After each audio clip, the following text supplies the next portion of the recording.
ప్రసంగి గ్రంథకర్త ఏమంటాడంటే, నీవు మందిరములోనికి పోవున్నప్పుడు నీ ప్రవర్తన జాగ్రత్తగా చూసుకో.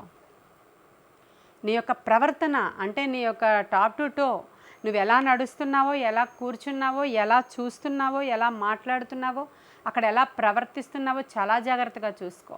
ఆశీర్వాదం శాపం అక్కడే ఉంది. నువ్వు చాలా జాగ్రత్తగా ఉండాలి సుమా దేవుని మందిరంలో అని. చాలామంది నిర్లక్ష్యంగా అక్కడికి వచ్చి నిద్రపోతారండి. ఇంటి దగ్గర రాత్రి నిద్రపోరో ఏంటో నాకు తెలీదు.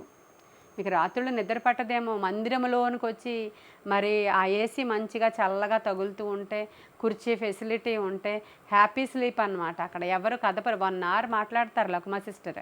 ఇక 1 అవర్ కూడా నిద్రపోవచ్చేమో అని కొందరు నిద్రపోతూ ఉంటారంట. అలా అంటే అనారోగ్యంగా ఉండి ఏదైనా వాళ్ళకి ప్రాబ్లం ఉండి ముసలి వయసు అయిపోయి పెద్ద వయసు వాళ్ళు నిద్రపోతున్నారంటే అదొక అంటే మనం అర్థం చేసుకునే విషయం. అలా కాదు, చాలామంది బద్ధకస్తులు నిద్రపోతూ ఉంటారండి.